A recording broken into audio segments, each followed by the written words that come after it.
Bonjour à toutes et bonjour à tous. Je suis ravie de vous retrouver pour vous présenter un nouvel ouvrage qui vient d'être réédité aux éditions Bussière. Alors c'est un livre que j'avais acheté chez un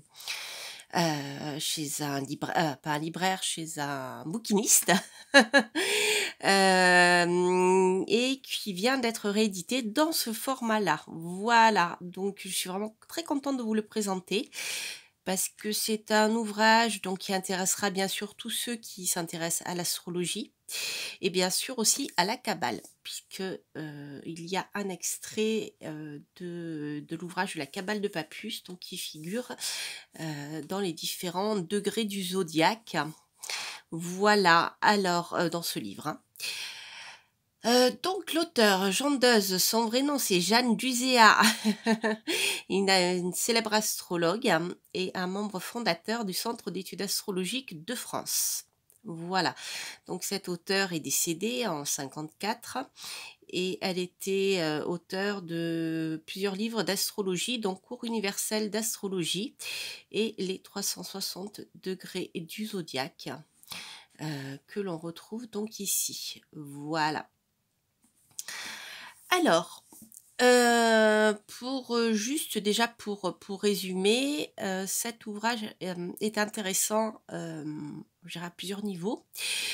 Si je prends tout simplement le domaine de l'astrologie, eh bien c'est un ouvrage qui va vous donner des informations sur chaque degré du zodiaque. Donc rappelez-vous, la roue du zodiaque, donc c'est 360 degrés puisque c'est le cercle. Et chaque degré du zodiaque est, je dirais, sous l'énergie d'une de alors c'est difficile à dire parce que ça a beaucoup changé à travers les siècles, à travers les civilisations. Mais on va dire que chaque degré du zodiaque est sous la coupe d'une énergie particulière, alors qui a été attribuée à des dieux, qui a été attribuée aux anges de la Kabbale, au génie de la Kabbale plutôt, ici dans cet ouvrage, et aussi aux planètes. Voilà.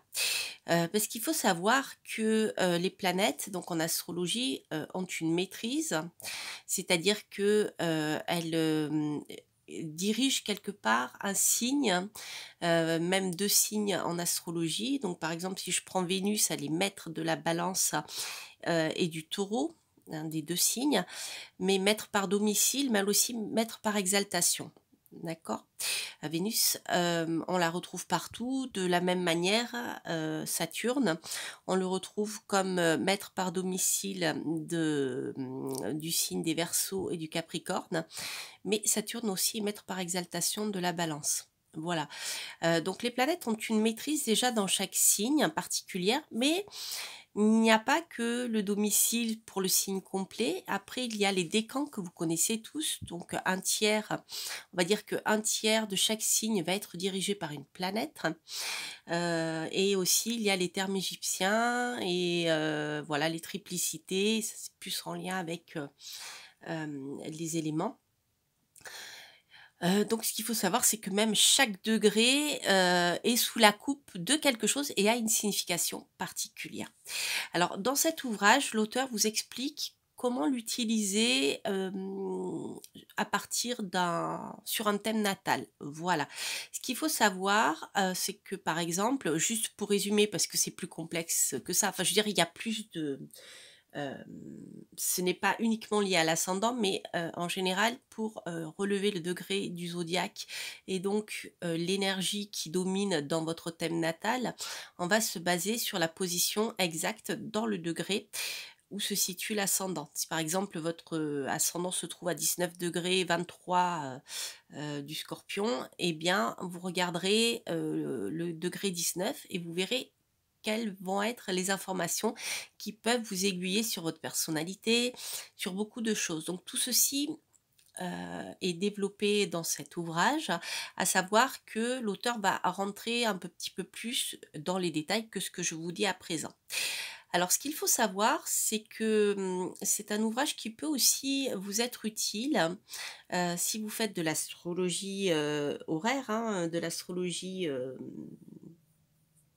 prédictive. Donc, si vous travaillez avec l'ascendant du thème que vous avez tracé par rapport à une question.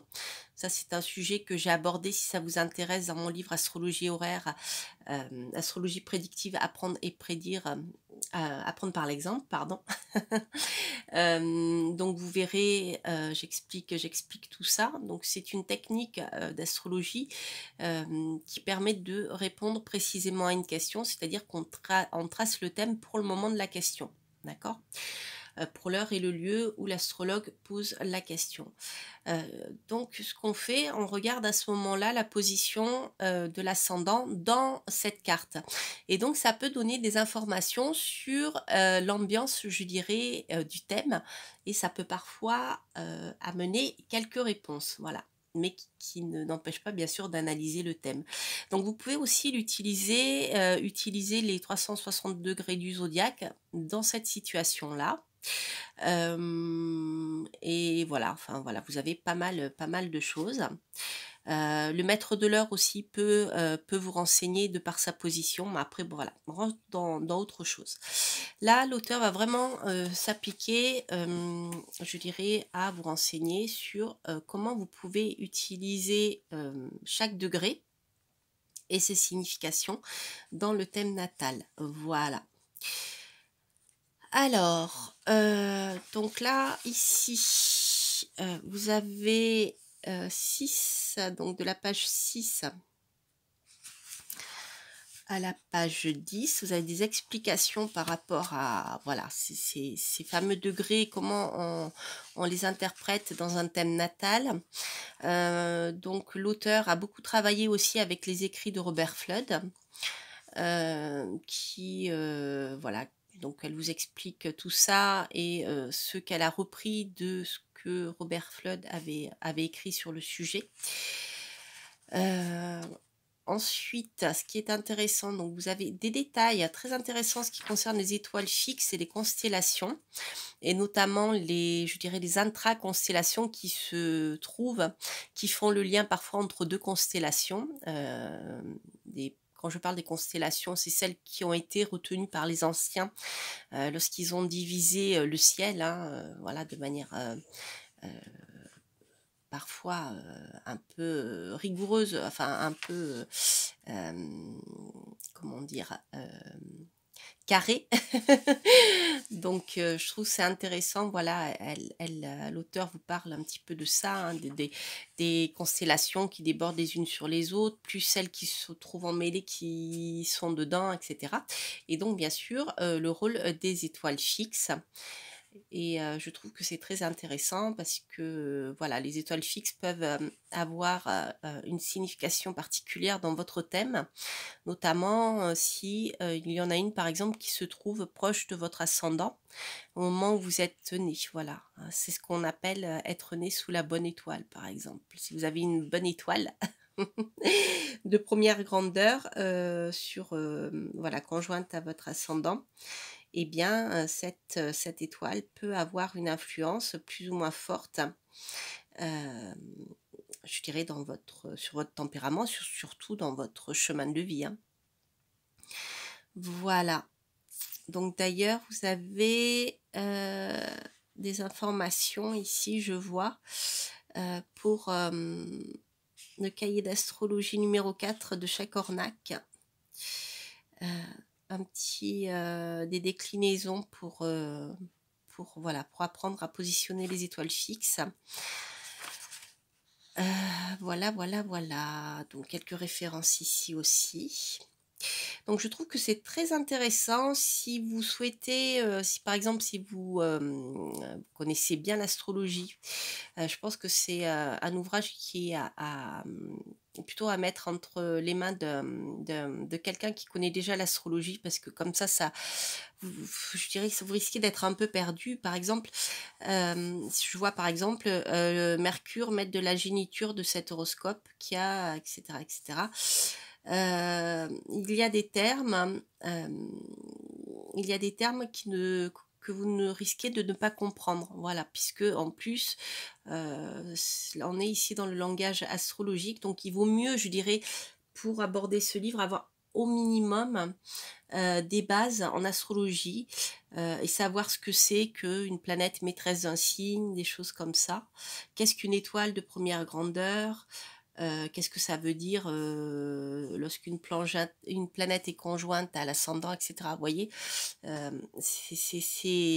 dirais que c'est le b à bas. Sans ça, vous risquez de ne pas comprendre l'ouvrage. Voilà, ça peut être frustrant.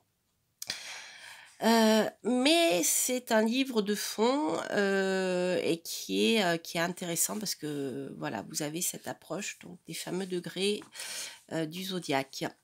Alors, donc il est assez conséquent, il fait environ 500 pages à peu près, je vous dirai exactement. Donc là, déjà, on commence donc par chaque constellation. Donc on attaque ici par les 30 degrés du Bélier. Et les 2 premières pages, c'est ça, les 2 premières pages sont axées sur les symboles liés à la Kabbale et les génies de la Kabbale. Donc par exemple, dans les 30 degrés du Bélier, eh bien, vous avez 6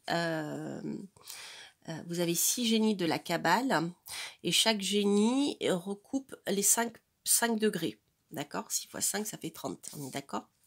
Voilà, donc vous avez donc le nom, par exemple de 1 à 5 degrés du Bélier, si votre ascendant se trouve ici, le premier génie c'est Veouya, le nom divin qui lui correspond Jéhovah, les attributs.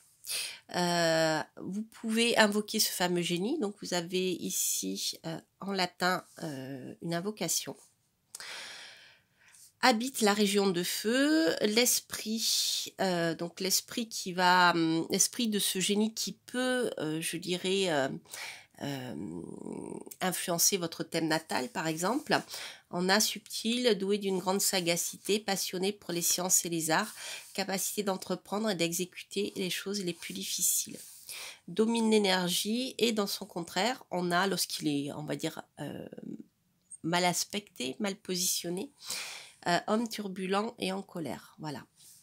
Donc on a ceci pour les 6 génies du Bélier. Et ensuite, pour chaque degré, vous allez retrouver une illustration,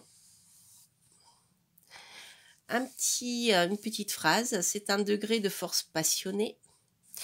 Vous avez ici la description de l'illustration.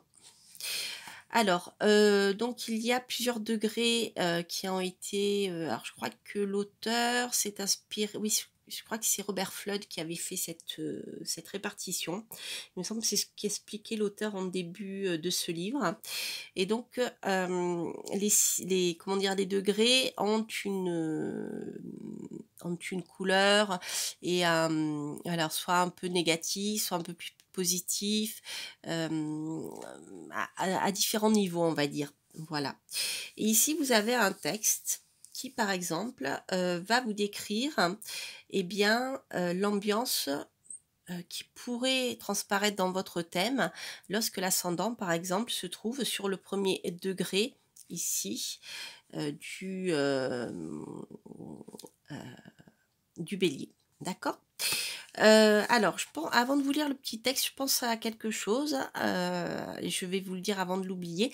C'est quelque chose aussi que vous pouvez utiliser. Moi, je ne l'ai pas fait, mais par exemple, si vous avez besoin de rectifier votre heure de naissance, par exemple, lorsqu'on trace un thème natal, il arrive parfois que bien l'heure qui a été notée soit pas exactement, surtout au niveau des minutes, voilà, l'heure exacte de votre naissance. Donc, parfois, eh bien, ça peut fausser certaines prédictions, en fait. Et donc, les astrologues ont trouvé plusieurs méthodes pour rectifier cette fameuse heure de naissance, hein, qui est indispensable lorsque vous travaillez en astrologie généliaque, hein, sur le thème natal. Mais l'utilisation des degrés peut y contribuer. Si par exemple au niveau des qualités, eh bien vous vous retrouvez plus sur le premier degré que sur le second degré des béliers, le deuxième degré des béliers, eh bien ça peut vous aider à repositionner votre ascendant, par exemple, à un degré près. Alors par exemple, donc je vais vous lire juste ce petit passage parce que vous voyez au niveau du texte, c'est voilà, c'est à peu près pareil, voire inégal. Ici, il fait juste la moitié, hein, vous voyez à peu près un nombre de signes. Et pour le degré du bélier, donc le premier degré, on a degré ténébreux. Alors, particulièrement représentatif de la signification générale de la façon tierce, ce degré donnera naissance à une brute laborieuse ou à un homme de valeur sur le plan pratique d'un travail actif agissant selon le milieu et le développement personnel. Primitif ou évolué, il est solidement armé pour la lutte de la vie, pour défendre ses droits et ses biens par les moyens ou les armes de son milieu social, par l'esprit ou la force. Agressif, querelleur, endurant, d'une grande force de caractère et assez intéressé, il considère l'existence sous ses aspects productifs, mais il risque d'être frustré de ses gains et bénéfices en argent et en honneur et exposé au procès en héritage. De plus, la sélection tentatrice est bien près de lui. Elle est ici. Elle le nargue en approchant sans bruit. Que ce soit la femme, le jeu, les voyages ou l'évasion à travers un mirage ou une passion quelconque qui le détournerait de ses œuvres. Car de même que Hercule, auquel il fait songer, s'il peut accomplir de grands travaux, il est aussi vulnérable aux emballements. Vous voyez, c'est intéressant. Donc, en fonction du degré sur lequel se situe votre ascendant, eh bien, si vous êtes plutôt sur le premier degré du bélier, vous aurez plutôt cette tendance-là que si vous êtes sur le deuxième degré du bélier. D'accord ? Voilà. Donc déjà, je trouve ça passionnant. Puis après, voilà, je vous laisserai découvrir voilà, tout ce que l'auteur explique pour vous aider à rentrer un petit peu plus dans les détails en n'utilisant pas forcément uniquement l'ascendant. Donc elle détaille tout ça en introduction. Voilà. Donc c'est un ouvrage qui de taille est plutôt, je dirais, format plus petit que le format A4. Donc il est écrit plus petit qu'un ouvrage plus grand. Enfin, je fais référence à la première édition, donc qui est beaucoup plus grande, qui a été éditée aussi chez le même éditeur, hein, aux éditions Bussière, qui est format beaucoup plus grand. Donc là, c'est écrit un petit peu plus petit au niveau du corps du texte. Donc je vous le dis, si vous avez des problèmes de vue, hein, voilà, c'est écrit plutôt petit. Voilà, par rapport à l'ouvrage qui est le premier, je crois que c'était en 1986. Voilà, donc Claude Luer, c'est la personne qui a illustré le livre. C'est ça. Voilà, première édition, donc celle que j'ai, elle date de 1986. Donc là, ils viennent d'être réédités en son entier puisque nous avons le texte original de 1986. Voilà, voilà les amis. Donc vous avez les images pour vous aider à vous retrouver. Donc je trouve ça intéressant. Donc voilà, après il y a des références Il y a des références aussi. Alors, est-ce qu'il y a des références à l'Iliade et l'Odyssée? C'est possible. Là, vous voyez, on a un lit desséché, etc.